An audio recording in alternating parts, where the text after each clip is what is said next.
Good morning, everybody, and welcome to Twist Gaming. We are here live at Gen Con 2017 in Indianapolis, Indiana, and I am joined here this morning with Dan Dineen to talk about Radiant. Yep. Radiant Offline Battle Arena is a shuffle-building expandable card game that is based off the MOBA video game series genre, similar to League of Legends, Dota, Heroes of the Storm. It's its own independent IP. It's its own independent IP. We were having a very interesting conversation just before the recording. Generally speaking, we do have lanes where you would have, we call them shrines, but towers from the MOBA. You end up picking a hero, and each hero has its own 10-card deck, which has 3 non-unique actions and then an ultimate. Each 10-card deck, you pick your hero team of 3. You're able to shuffle them together into a 30-card deck. So if I see your heroes at the beginning of the game, I'll know every card that's in your deck. Okay. The only RNG in the game is the order in which you draw your cards. There's no dice rolling. There's nothing to directly go along with that outside of that. The action economy is also fixed. You don't have to worry about drawing a land like in Magic or having like a specific resource card, because any card can be played on any hero at any time as long as it meets the requirements. Like, let's say it would have to be in this lane, like this guy can target that guy. Okay. If this guy is casting a fireball and that's in his deck, it could be cast on this lady who has a sword, like she's a sword fighter rapier. Okay, but because you're mixing all of these heroes and all of the cards are associated with a specific hero, you can use anybody's cards on any one of your Correct. heroes. Yep. As long as it meets, like, talents are our version of sorceries where you take them as an action on your turn. And then the action economy, you have 3 actions each turn. You can attack another hero or a shrine in the lane that you're at. Okay. You can move to an adjacent lane. So if you're here, regardless of whether or not there's another hero in that lane? Correct. Yes, okay. you can have all 3 heroes in one lane and one action to team attack. Either another hero in the lane or the shrine. Okay. The goal of the game is to force your opponent's deity into play, which is basically a superhero. They end up generally have like a much stronger ability, better stats, but that when they come into play, they end up banishing a hero from play, or if they're knocked out. Okay. And then if this happened, your goal would be to attack him. And if you ended up attacking as an action on your turn, if I have a readied hero, I can jump in the way to block. To defend. Yep. And with the action economy, you don't actually have to worry about being resource screwed at any point. It's your choice on what actions you want to do. Another action is to recover. There is talent cards, which are generally in the evokers. We have the 3 different classes: attack, support, and tank, directly from MOBAs. And the support classes generally have ones that are cards where you end up doing a talent, which is you play it as an action for the amount of action points that's on the card. Okay. Combat in the game is if Maddo is attacking Eleanor, every person, starting with the attacker, has the option to take a card from their hand and place it face down. This is going to be a clash. This is them using their skills directly to power up and outbeat their opponent. And then, for example, you could take a card from your hand and clash it on Eleanor. Okay. We then reveal at the same time. My card is a talent, so it has no text effect in a clash. The power and defense that are added, that are on this card, get added to his base stats. Okay, so your orange color is your power, your blue orb is your defense. And then life points are pink. Yep. Okay.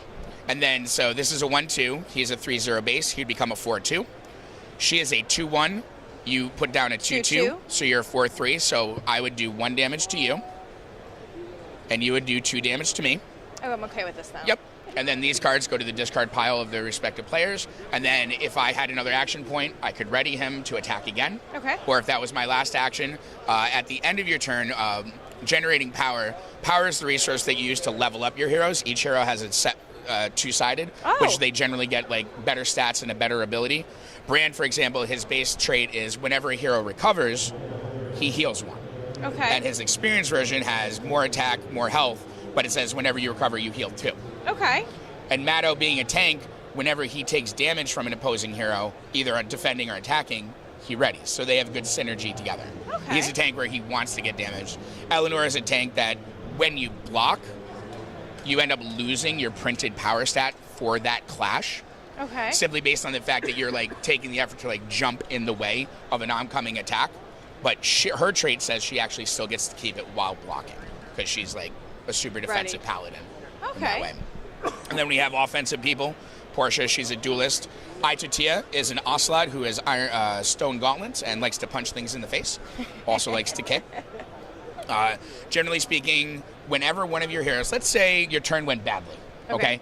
And I ended up being able to knock out both your heroes by putting them to 6 or more health and 7 or more health. Okay.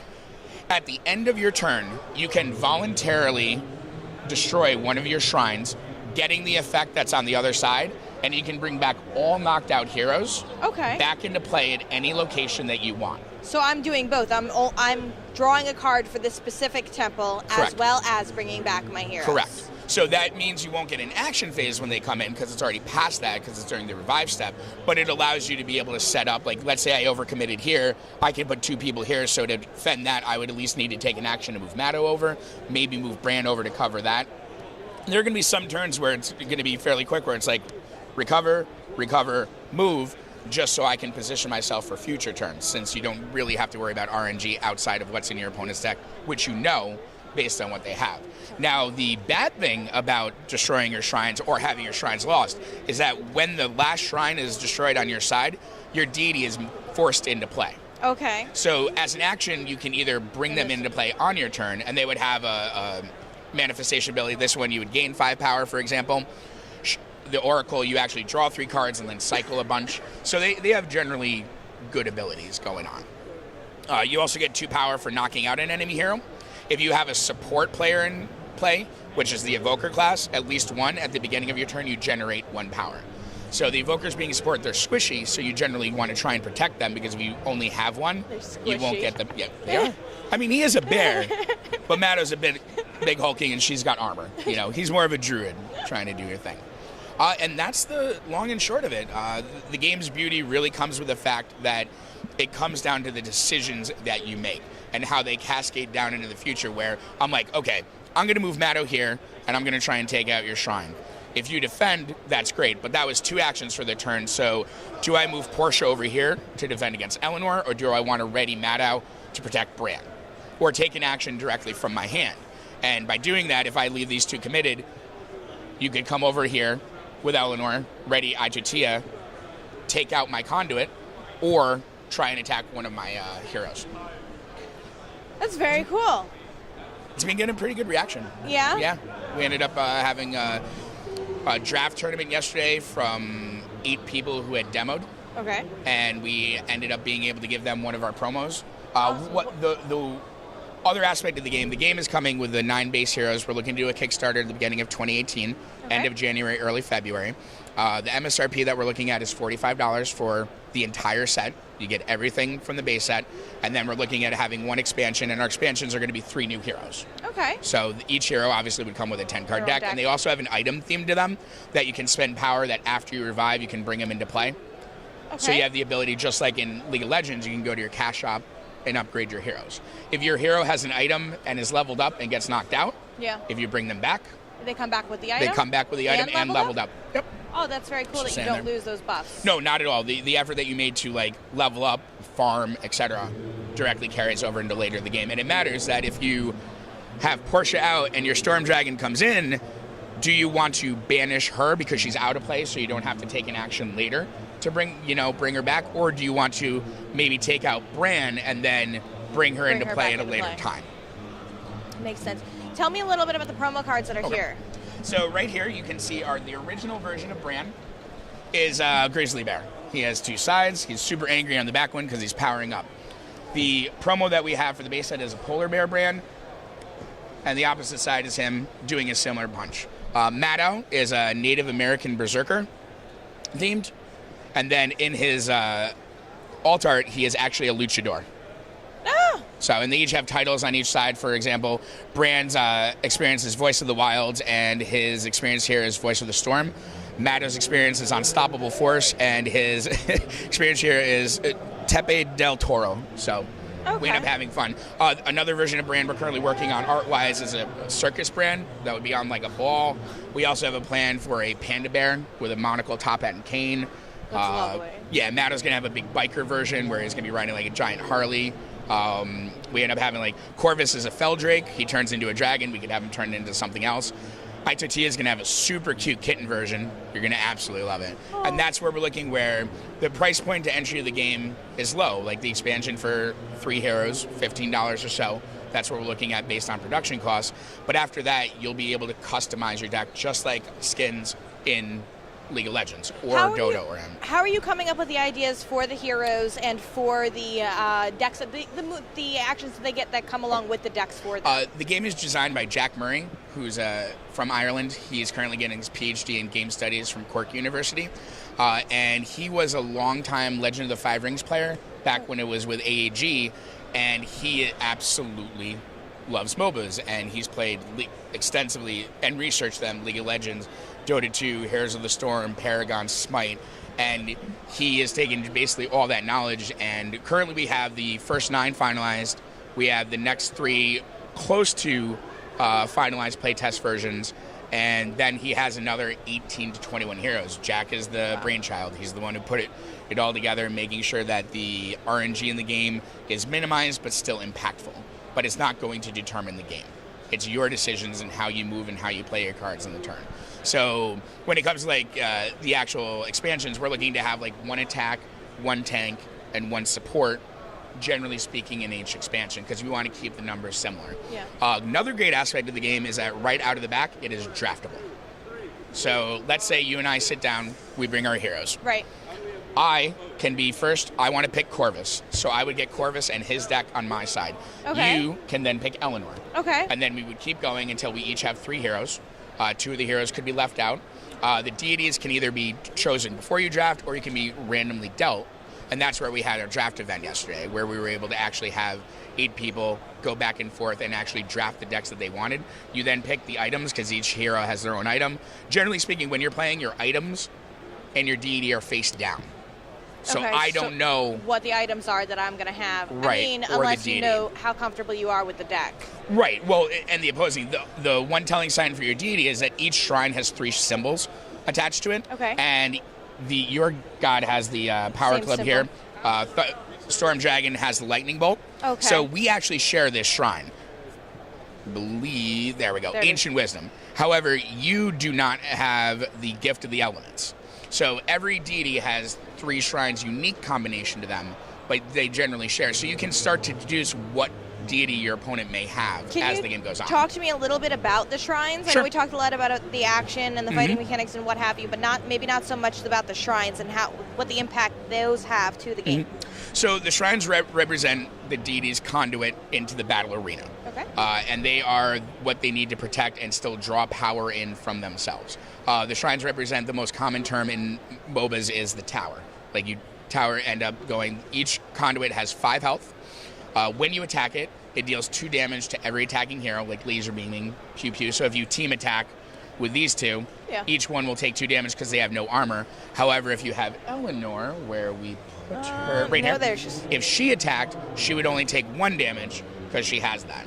So team attacking, you put the damage on, just like a character. The conduit will stay in play unruined until it takes enough health. But again, you do have the option to destroy them. So it's a location directly. If I get the option to destroy my own temple in order to take advantage of the cards in the back, if you destroy my temple, am I still taking advantage of the text in the back? Your divine conduits, or shrines or temples as you'd like to call them, you are the one who gets the effect. So you know that when this is destroyed, it draws you a card. Okay. You would know that with this one, that All also the same. draws a card. Right. Along the lines, I think we ended up switching them. But for example, this one, when it's destroyed, you gain 2 power. We have this one, I can commit or recover a hero at any location. And then I have Smite, was deal 2 piercing damage to an enemy hero at any location. Correct, which would mean if I had Eleanor and she had 1 armor, the 2 damage would go through because it pierces any amount of defense. So they basically form the locations, which are the 3 lanes and the laning phase is that many people are used to from the MOBA genre. And the idea of jungling is moving between the lanes. So like if I have her here, I'm going to make sure that I have Aitotia come from the right so that we can team attack her, as an example. Sounds good.